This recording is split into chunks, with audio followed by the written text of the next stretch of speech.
श्री राजा Ram inter college तैयारी कराकर जौनपुर। प्रिय बच्चों, ऑनलाइन कक्षा में आपका स्वागत है। कक्षा 10 विषय हिंदी में रसखान जी का देखिए पद्य है, आज हम लोग पढ़ेंगे। आज गई हुती हो रही हो रसखान, रही वही नंद के भव नहीं। वाको जियो जुक लाख करोड़, जसोमत को सुख जात कहो नहीं। तेल लगाए लगाए के अंजन, भवें बनाई बनाए ढिठौ नहीं। डारी हमेलन हार निहारत, वारत ज्यों चुचकारत छौ नहीं। ठीक है, यही पद्य है। तो सर्वप्रथम आप हेडिंग देंगे पद्यांश। पद्यांश में शुरू का 2 शब्द डैश डैश करके अंत का 2 शब्द लिखेंगे। फिर हेडिंग देंगे संदर्भ। संदर्भ सुनिए। प्रस्तुत पद्य हमारी पाठ्यपुस्तक हिंदी काव्यखंड के सवये नामक पाठ से लिया गया है। इसके रचयिता रसखान जी हैं। संदर्भ के बाद हेडिंग देंगे प्रसंग। प्रसंग सुनिए। इस पद्य में श्री कृष्ण के प्रति माता यशोदा के वात्सल्य भाव का वर्णन किया गया है। इस पद्य में श्री कृष्ण के प्रति माता यशोदा के वात्सल्य भाव का बड़ा ही सुंदर वर्णन किया गया है। प्रसंग के बाद हेडिंग देंगे व्याख्या। व्याख्या सुनिए।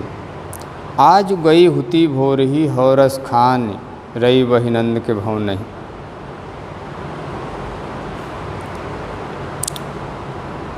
एक गोपी कह रही है कि एक गोपी अपनी अन्य सखियों से कह रही है कि हे सखी, आज मैं प्रातः काल ही नंद बाबा के भवन गई हुई थी, अर्थात उनके महल गई हुई थी। तो क्या देखा? वाको जियो जुख लाख करोड़, जसोमत को सुख जात कहो नहीं। उनके दुलारे कृष्ण, प्यारे कृष्ण को किसी की नज़र न लगे, लाखों करोड़ों वर्ष तक जीवित रहें। और माता यशोदा के तो वात्सल्य सुख का वर्णन ही नहीं किया जा सकता है कि वह अपने लाल को देख करके, वह अपने पुत्र को देख करके कितना प्रसन्न थी। और क्या कर रही थी? तेल लगाए लगाए के अंजन, भवें बनाए बनाए ढिठौ। अपने प्यारे पुत्र, अपने दुलारे पुत्र के शरीर में तेल की मालिश करके, आँखों में काजल लगाकर, भौहों को संवार कर, अर्थात भौहों को सुंदर बनाकर, माथे पर काला ढिठौना अर्थात टीका लगाई हुई थी, जिससे कि मेरे लाल को किसी की नज़र न लगे। और क्या कर रही थी? और डारी हमेलन हार निहारत, वारत ज्यों पुचकारत छौ नहीं। उनके गले में सुंदर हार पहना करके, सुंदर हार डाल करके, उनकी सुंदरता को निहारती हुई, देखती हुई, उन्हें दुलार प्यार, अपने पुत्र को, अपने प्यारे पुत्र को दुलार कर रही थी। व्याख्या फिर ध्यान से सुनिए। एक गोपी, रसखान कवि कह रहे हैं कि एक गोपी अपनी अन्य सखियों से कह रही है कि आज मैं प्रातः काल ही नंद बाबा के महल गई हुई थी, तो उनका वह प्यारा पुत्र लाखों करोड़ों वर्ष तक जीवित रहे, उसे किसी की नज़र न लगे। और माता यशोदा के तो वात्सल्य सुख का वर्णन ही नहीं किया जा सकता है कि वह अपने प्यारे पुत्र को देख करके कितना प्रसन्न थी।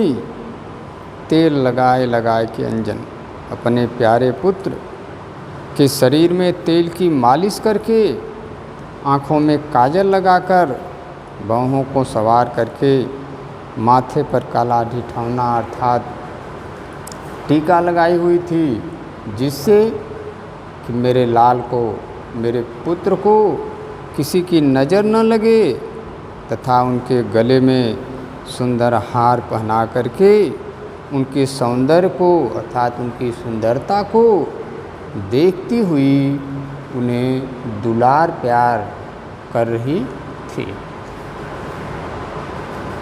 ठीक है। अब इसके बाद आप हेडिंग देंगे काव्यगत सौंदर्य।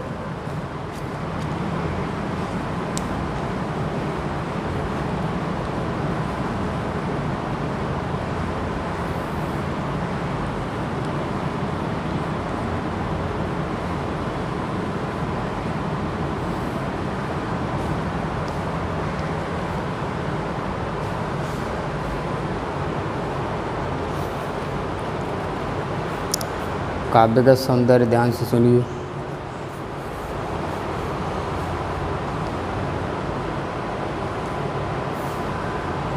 नंबर 1, इस पद्य में बालक श्री कृष्ण के प्रति या बाल श्री कृष्ण के प्रति माता यशोदा के वात्सल्य भाव का बड़ा ही सुंदर वर्णन किया गया है। नंबर 2, इस पद्य की भाषा ब्रज है। और नंबर 3, इस पद्य में वात्सल्य रस है। नंबर 3, इस पद्य में वात्सल्य रस है। और नंबर 4, इस पद्य में यमक तथा अनुप्रास अलंकार है। और नंबर 5, इस पद्य में सवैया छंद है। ठीक। अब दूसरा पद्य सुनिए। धूरि भरे अति शोभित श्यामजू, तैसी बनी सिर सुंदर चोटी, खेलत खात फिरे अगना पग, पैजन बाजत पीरी कछोटी, वा छक्को रस खान बिलोकत, वारत काम कला निज कोटी, काग के भाग बड़े सजनी, हरिहाथ सुलेग माखन रोटी। तो बच्चों, सर्वप्रथम हेडिंग वही आप देंगे पद्यांश।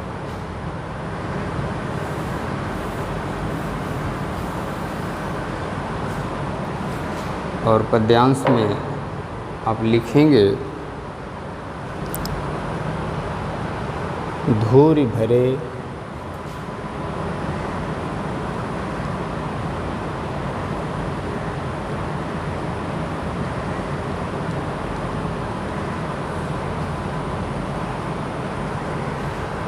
माखन रोटी।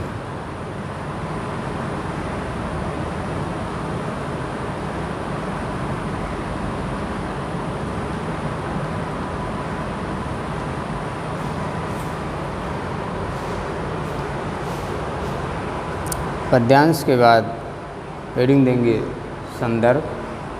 संदर्भ सुनिए। प्रस्तुत पद्य हमारी पाठ्य पुस्तक हिंदी काव्यखंड के सवये नमक पाठ से लिया गया है। इसके रचयिता भक्त कवि रसखान जी हैं। संदर्भ के बाद हेडिंग देंगे प्रसंग। प्रसंग सुनिए।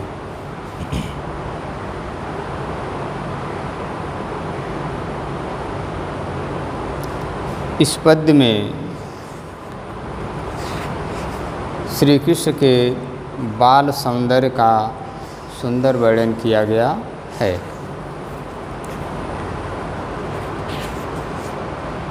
इस पद्य में बाल कृष्ण के सौंदर्य का सुंदर वर्णन किया गया है। व्याख्या। धूरि भरे अति शोभित श्यामजू, तैसी बनी सिर सुंदर चोटी। रसखान कवि कह रहे हैं कि गोपी कह रही है कि हे सखियों, धूरी भरे अति शोभित श्याम जी। हे सखियों, श्री कृष्ण जी धूल पोते हुए थे, अर्थात धूल से भरे हुए थे, फिर भी बहुत सुंदर लग रहे थे।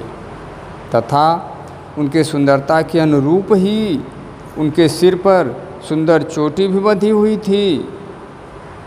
खेलत खात फिरे गना पक पैजन बाजत पीरी के चोटी। इस प्रकार वे खेलते और खाते हुए अपने आंगन में घूम रहे थे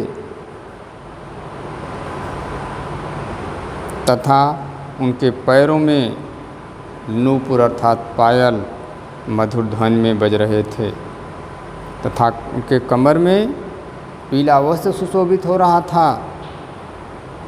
वाह छक्को रसखान बिलोकत वारथ काम कला निष्कुटी।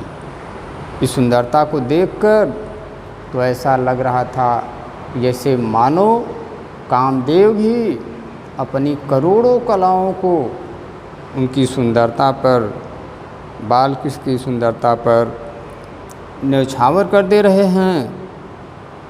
काक के भाग बड़े सजनी हरि हाथ तो ले गए माखनोटी। हे सखी देखो, वह कौवा कितना भाग्यशाली है जिसे श्री कृष्ण के हाथों से प्रसाद के रूप में मक्खन रोटी मिल गया है।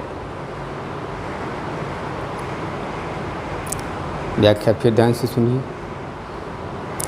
धूरी भरे अति शोभित श्याम जू तैसी बनी सिर सुंदर चोटी। रसखान कवि कह रहे हैं कि गोपी अपनी अन्य सखियों से कह रही है कि सखियों, श्री कृष्ण जी धूल से भरे हुए थे, फिर भी बहुत सुंदर लग रहे थे तथा उनके सुंदरता के अनुरूप ही उनके सिर पर सुंदर चोटी भी बंधी हुई थी। इस प्रकार की सुंदरता लिए हुए वे खेलते और खाते हुए अपने आंगन में घूम रहे थे तथा उनके पैरों में नूपुर अर्थात पायल मधुर ध्वनि कर रहे थे और कमर में उनके पीला वस्त्र उनके सांवले शरीर पर अति सुशोभित हो रहा था। उनकी सुंदरता ऐसी लग रही थी जैसे मानो कामदेव भी अपनी करोड़ों कलाओं को उनकी सुंदरता पर न्यौछावर कर दे रहे हैं। काक के भाग बड़े सजनी। तब तक कौवा आता है और श्री कृष्ण के हाथों से मक्खन रोटी छीन के लेके भाग जाता है। गोपी कह रही कि हे सखी देखो, वह कौवा कितना भाग्यशाली है जो श्री कृष्ण के हाथों से मक्खन रोटी छीन करके ले गया, अर्थात जिसे प्रसाद के रूप में मक्खन रोटी मिल गया है।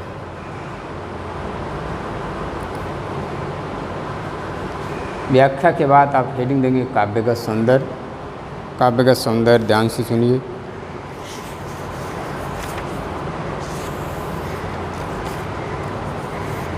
नंबर 1, इस पद्य में श्री कृष्ण के बाल स्वरूप का बड़ा ही सुंदर वर्णन किया गया है।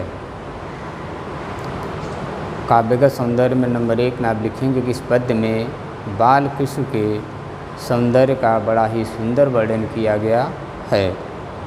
नंबर 2, इस पद्य की भाषा ब्रज है। नंबर 3, इस पद्य में श्रृंगार रस है। और नंबर 4, इस पद्य में अनुप्रास अलंकार है। और नंबर 5, इस पद्य में सवया छंद है। ठीक।